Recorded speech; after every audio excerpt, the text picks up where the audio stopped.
Hello everyone, welcome to my channel maths with Tania Jindal. आज की video में हम पढ़ेंगे सिस्टम ऑफ लीनियर इक्वेशंस के बारे में।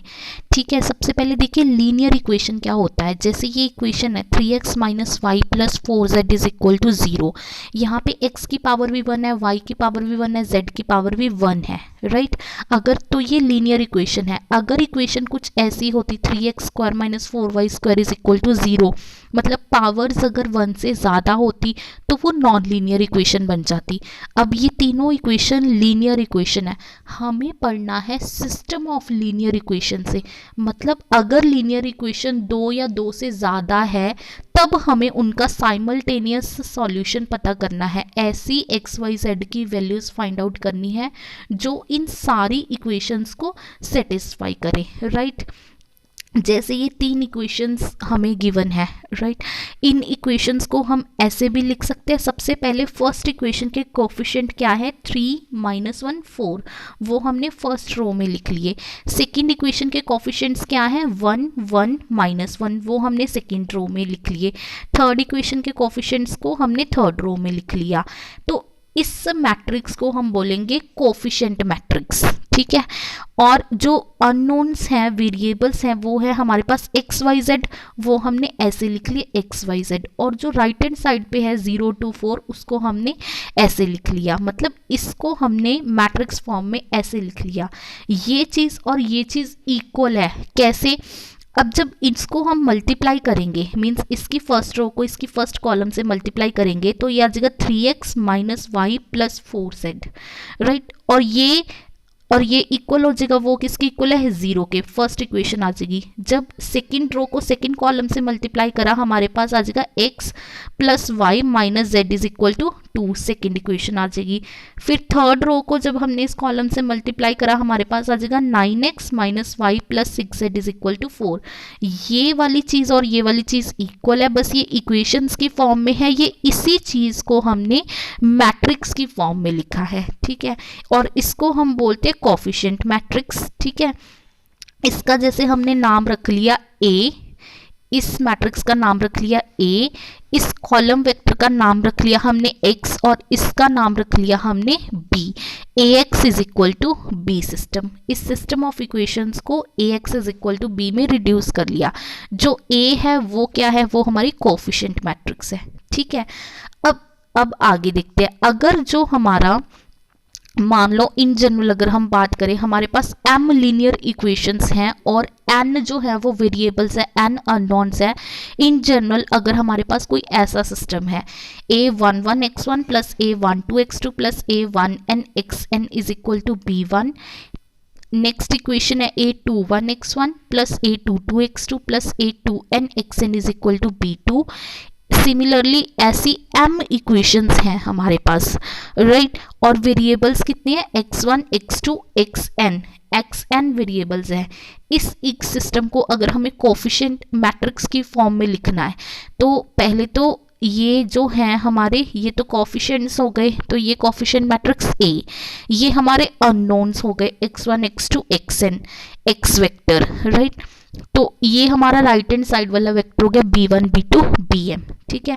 और जो ये मैट्रिक्स है ये m क्रॉस n मैट्रिक्स है, राइट। ये coefficient matrix m cross n है, ये n वेरिएबल्स हैं और ये हमारा राइट हैंड साइड वेक्टर है। ax is equal to b system में हमने इसको ऐसे लिख लेंगे, ठीक है।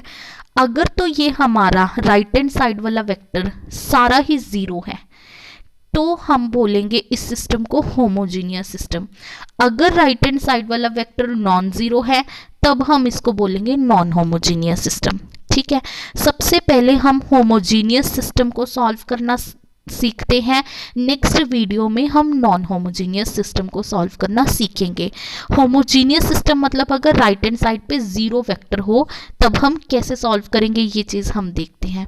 सबसे पहले हम सीखेंगे how to solve a homogeneous system of equation, ठीक है।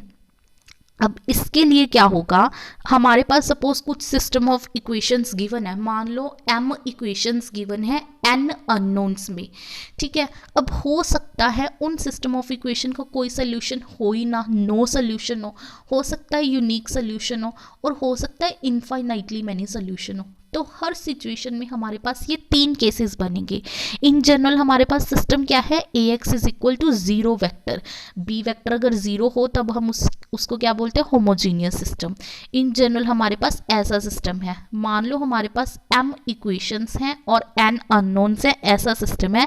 तो हम क्या किस केस में नो सोल्यूशन होगा, किस केस में यूनिक सोल्यूशन होगा, किस केस में इनफाइनाइटली मैनी सोल्यूशन होगा, ये चीज़ अब हम डिस्कस करेंगे। ठीक है, सबसे पहले देखिए, हम इसका एक सोल्यूशन तो दिख ही रहा है, कौन सा, अगर x1 x2 xn सारे अननोन 0 हो गए, x1 भी 0 हो गया, x2 भी 0 हो गया, इस तरह से सारे अननोन अगर 0 हो गए, xn भी 0 हो गया, ये जो सॉल्यूशन है ये सिस्टम को सेटिस्फाई कर रहा है, राइट। तो ये सॉल्यूशन तो हमें दिख रहा है, मतलब अगर हमारे पास होमोजीनियस सिस्टम है तो नो सॉल्यूशन तो कभी आएगा ही नहीं, क्योंकि एक सॉल्यूशन, ये ट्रिवियल सॉल्यूशन हमेशा एग्जिस्ट करेगा हर केस में, होमोजीनियस सिस्टम के केस में, राइट। तो होमोजीनियस के केस में नो सोल्यूशन तो कभी भी नहीं आएगा, या तो यूनिक सोल्यूशन हो सकता है या इनफाइनाइटली मैनी सोल्यूशन हो सकता है होमोजीनियस सिस्टम ऑफ इक्वेशन के केस में। अब यूनिक कब होगा, इनफाइनाइटली मैनी कब होगा, ये हम डिस्कस करते हैं। ठीक है, अगर जो हमारी कोफिशिएंट मैट्रिक्स है A, अगर उस मैट्रिक्स का डिटर्मिनेंट नॉन ज़ीरो होगा तब हम बोल देंगे कि इसका यूनिक सोल्यूशन होगा। और यूनिक सोल्यूशन कौन सा होगा, ट्रिवियल सोल्यूशन, मतलब x1 is equal to 0, x2 is equal to 0, x3 is equal to 0 and so on, सारे अननोन्स की वैल्यू क्या होगी, 0। अगर कोफिशिएंट मैट्रिक्स का डिटर्मिनेंट नॉन ज़ीरो है तो हमारे पास जो सॉल्यूशन होगा यूनिक सोल्यूशन होगा, और सॉल्यूशन कौन सा होगा, ट्रिवियल सॉल्यूशन होगा। ठीक है, अगर, या फिर ये बोल सकते हैं, अगर हमारे पास कोफिशिएंट मैट्रिक्स का रैंक उतना है जितने नंबर ऑफ अननोन्स है हमारे पास, यहाँ पे नंबर ऑफ अननोन्स कितने हैं, x1 x2 xn, n unknowns हैं। अगर हमारी कोफिशिएंट मैट्रिक्स का रैंक भी n आ गया तो हम बोल देंगे कि इसका यूनिक सॉल्यूशन है या इसका ट्रिवियल सॉल्यूशन है। ठीक है, मतलब यूनिक सॉल्यूशन किस केस में हो सकता है, अगर कोफिशिएंट मैट्रिक्स का डिटर्मिनेंट नॉन ज़ीरो है तब भी यूनिक सॉल्यूशन, अगर कोफिशिएंट मैट्रिक्स का रैंक उतना है जितने नंबर ऑफ अननोन्स हैं तब भी हम क्या बोलेंगे कि इस सिस्टम का यूनिक सॉल्यूशन है, राइट। अब यूनिक सॉल्यूशन का केस हमें पता चल गया। इनफाइनाइटली मैनी सॉल्यूशन कब होंगे वो देख लेते हैं। अगर मैट्रिक्स का रैंक, कोफिशिएंट मैट्रिक्स का डिटर्मिनेंट 0 आ गया तब हम बोल देंगे कि इनफाइनाइटली मैनी सॉल्यूशन है। या अगर उसका मैट्रिक्स का रैंक जितने नंबर ऑफ अननोन्स है उससे कम आ गया, मतलब अगर लेस देन n आ गया रैंक, तब भी हम बोल देंगे कि सिस्टम का इनफाइनाइटली मैनी सॉल्यूशन है। एंड नो सॉल्यूशन कभी होगा ही नहीं, किस केस में, होमोजीनियस के केस में। इनफाइनाइटली मैनी सॉल्यूशन का मतलब नॉन ट्रिवियल सॉल्यूशन एग्जिस्ट करेगा इसका। ठीक है, 0 के 0 0 0 वाले सॉल्यूशन के अलावा इसका सॉल्यूशन एग्जिस्ट करेगा, नॉन ट्रिवियल सॉल्यूशन होगा। ट्रिवियल सॉल्यूशन किस केस में होगा, जब मैट्रिक्स का डिटर्मिनेंट 0 होगा या रैंक n के इक्वल होगा।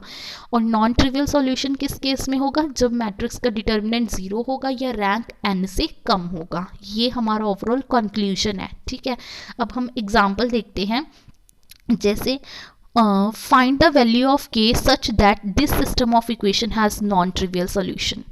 कहते हैं हमें k की वैल्यू पता करनी है। गिवन क्या है, हमारे पास 3 इक्वेशंस गिवन है, 3 ही अननोन्स हैं, x y z 3 अननोन्स है, 3 ही इक्वेशंस गिवन है, और गिवन है कि इसका नॉन ट्रिवियल सॉल्यूशन है।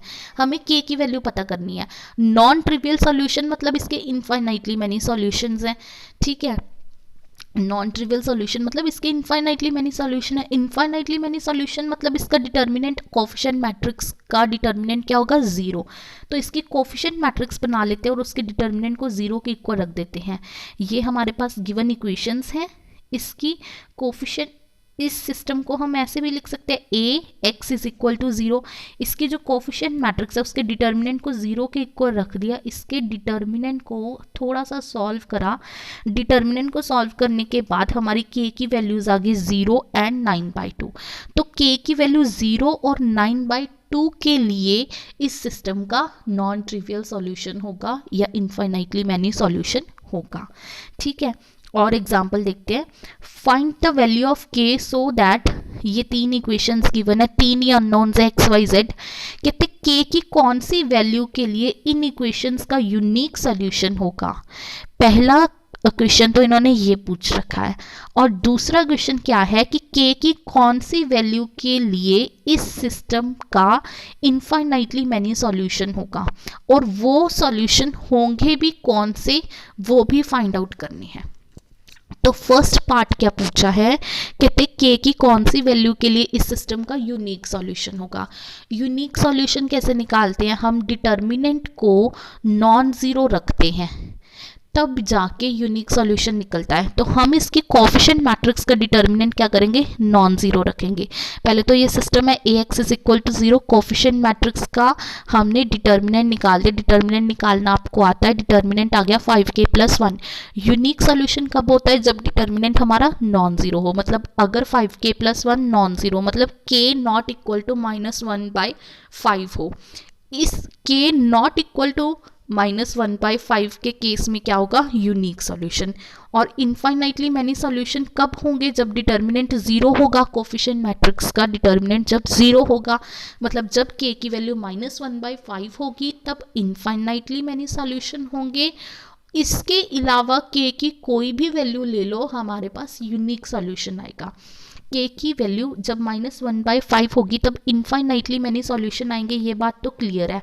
वो इनफाइनाइटली मैनी सॉल्यूशन दिखेंगे कैसे, वो भी फाइंड आउट करना है।